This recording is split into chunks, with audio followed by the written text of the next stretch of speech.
It's not possible. I didn't say it would be easy, Neo.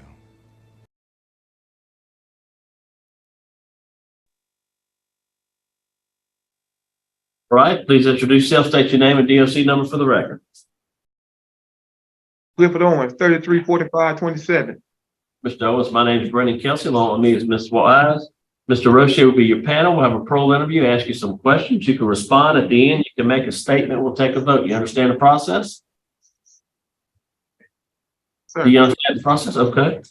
And then we have John Sponsel, who will speak at the appropriate time. Obviously, Mr. Robert Lancaster, Patrick Riley, Andrew Hunley, Veteran Oliver McCarthy, Chiquita Owens, and we have Adrienne Hutchinson here. If you'd like to go ahead and introduce Patrick Riley, please. Yes, Mr. Kelsey, Robert Lancaster with the LSU Parole and Reentry Clinic here today representing Mr. Owens.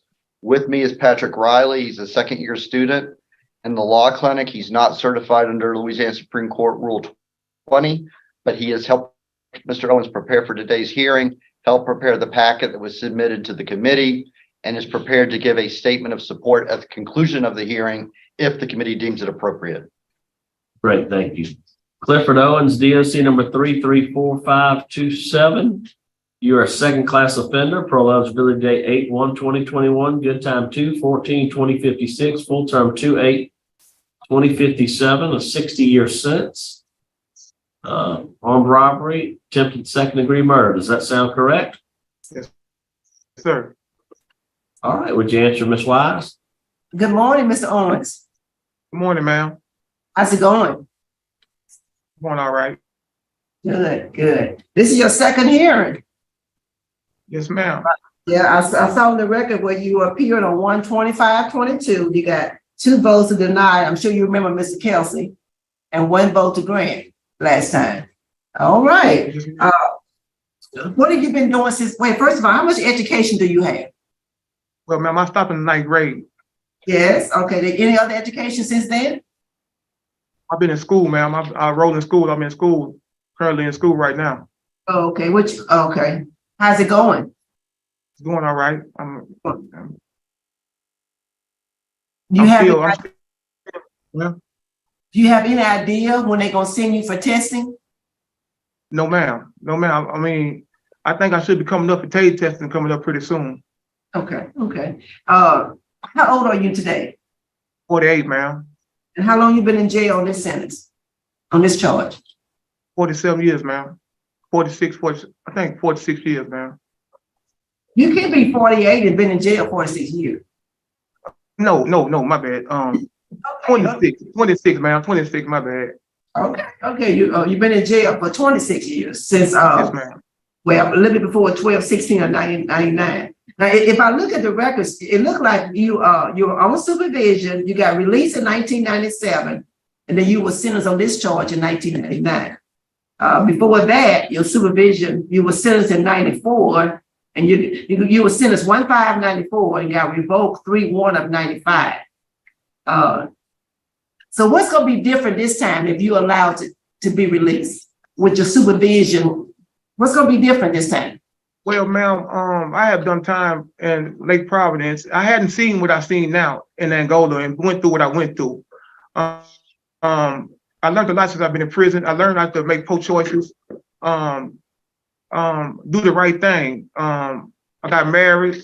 I'm gonna work for what I want. I ain't gonna do nothing stupid. Be a man, do the things I have to do once I get out. I like that. I like what I'm hearing. So in your record, tell me about your release plan, because I saw somewhere. Just tell me about your release plan. I plan on going to the Parole Project, and they're gonna help me find a job once I get there. My residence go to the Parole Project. So your wife is in Louisiana now?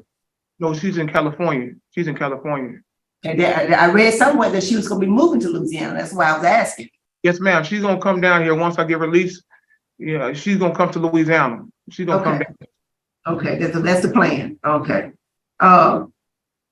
I want you to know, for the record, all law enforcement is opposed to your early release. There's nothing you can do about that. But we get their opinions about early release, and they're now in agreement. And you do have some victim opposition to your early release, because your victim is still physically impacted, wheelchair bound, because of your offense. And I just wanted to state that for the record.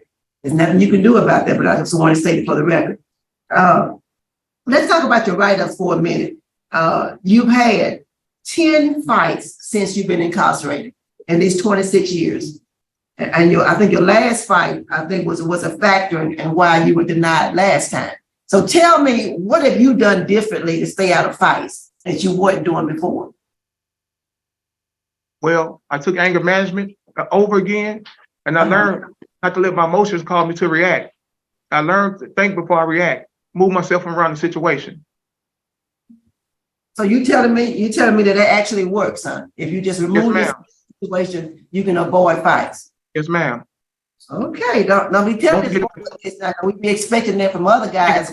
Don't forget about the thinking process. Huh? Say what now? Could you say again? I can't hear you, ma'am. I couldn't hear you either. What you were saying about fighting now, whatever you saying? Well, when I see a situation, I think I move myself around it. I mean, I don't respond to it. I mean, I use my anger management, cage my rage. Right. Well, you need to do a commercial for us. You need to do a commercial for that program. And you do have a good institutional record. We don't see that very often. All the staff spoke well of you, and that's important to me. I look at the institutional record. And it says you work in the incinerator. Is that correct? What do you do there? That's I collect trash, process. I'm on the garbage truck. I'm gonna hop on back of the garbage truck. I ride around the farm picking up trash. Okay. Now let's talk about your crime for a minute. Do you remember what was the motivation for that crime? Do you remember? Ma'am, I retrieved a firearm, and me and my co-defendants, I knocked on Mr. Sponsor's door.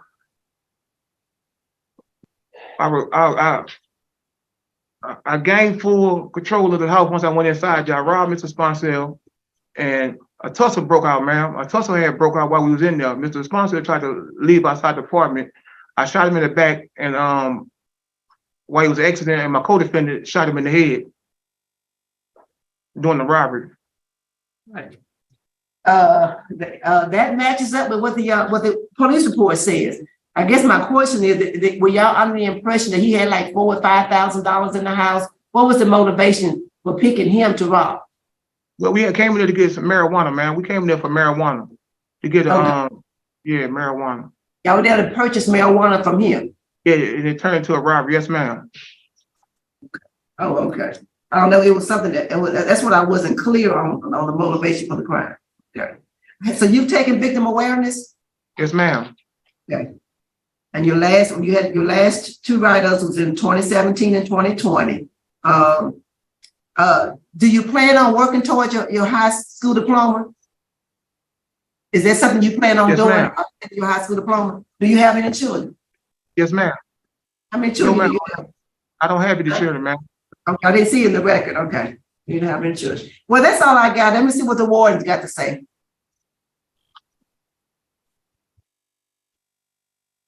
Yes, ma'am. You know, we were speaking of his last write-up in 20, that knocked him back down to a max custody. He's since been able to move himself back to his Class A trustee, working at the incinerator, regained his Min A in September of 21, and from that time forward hasn't looked back. So doing what he's supposed to be doing. All right. Thank you, Warden. I appreciate that. Right. All right. We'll hear from Mr. Andrew Hunley now.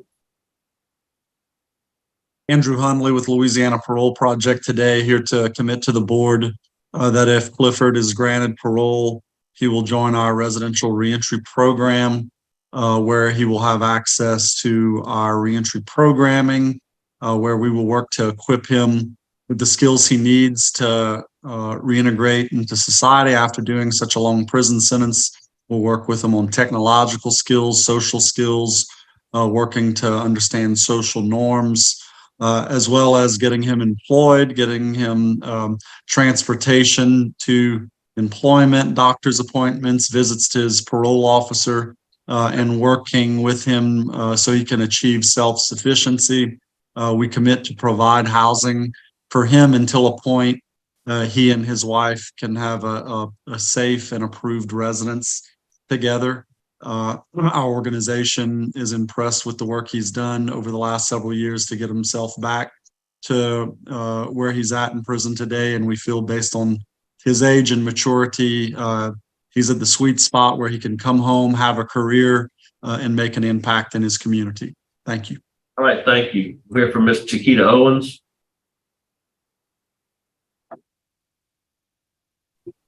You're on mute. You're on mute. Can you hear me now? Yes, ma'am. Okay, yeah, I wrote down a few things. I'm kind of nervous, but anyway, my name is Chiquita Owens, and I live in Stockton, California, and Clifford is my husband. And I currently work in the healthcare industry.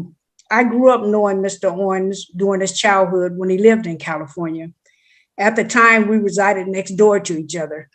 Over the years, we were childhood friends. Over the past several years, I had an opportunity to visit with Mr. Owens and see his remarkable change. During our interactions, we engaged in conversations about different facets of my family and his accomplishments. The classes he currently participating in are completed, and his faith. Mr. Owens has taken a course called Inside Out Dad, which is a parenting class which provides a framework and practical application and development of self-awareness, handling his emotions and spirituality, and most of all, parenting. And I'm gratefully appreciated that Clifford had took this class as it offered him, that was offered to him by the DOC, and it has given him the tools necessary to build a relationship with my family and my grandchildren. Since Mr. Owens' time of incarceration, he has undergone an incredible change. Clifford was very troubled as a child, but watching his growth has been remarkable, has been a remarkable transition. He has been able to conquer his anger problems, which led to his incarceration. Meanwhile, build a productive work routine, allowing him to find meaning. With experienced welding, he has obtained a trade that he can utilize if given a second chance to re-entry to society. I admire Mr. Owens' growth, his faith, and his ability to reform, and his deep understanding of the impact of his offense. Moreover, Mr. Owens will be assisted by upon his release by myself and my family, who will provide financial support, encouragement, and other assistance necessary to ensure successful transition back into society. In closing, I humbly ask that you allow Clifford Owens to serve the remainder of his sentence in the community where he can work and be a part of a family. All right. Respectfully, thank you. Thank you. Thank you. We're here for Mr. John Sponsel now. Can you guys hear me? Yeah. Yes, sir. Okay.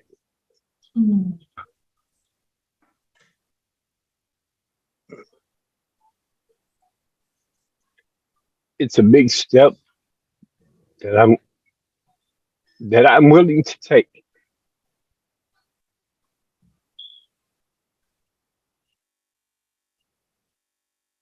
I'm willing to give Mr. Owens a chance with life. If he can learn from what he done, like I had to learn. I'm not gonna hate myself for the decision, but it's an opportunity.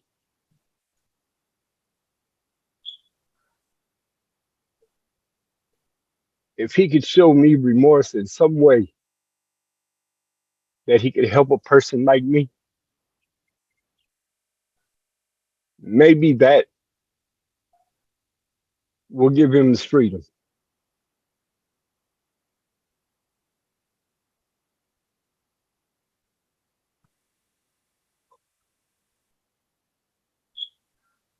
On this day, I'm willing to let go.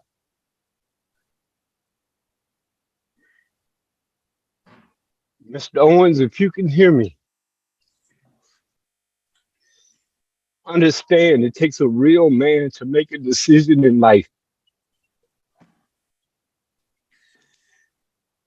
with my choice, I want you to show me that you can become a better man. Prove to yourself more than to me that you've learned from your decision or your mistakes. I have. I know you don't hear this every day, but if you guys understand like I understand, I'm willing to give them a chance. All right, sir. Thank you so much. It takes a lot. That takes a lot. God bless you. That takes a lot. Thank you so much. Thank you. All right, Mr. Clifford, would you like to make a statement on your behalf? Yeah, I apologize to Mr. Sponsor for what I done to him and everybody I impacted by my actions.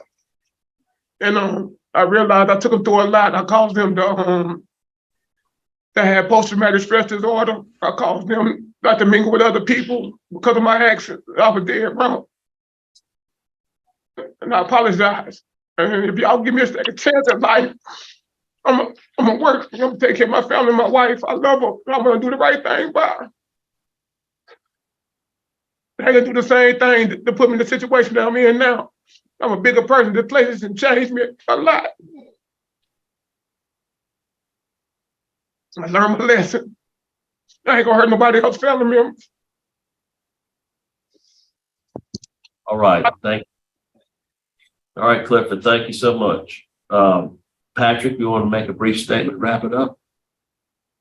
Yes, sir, Mr. Kelty.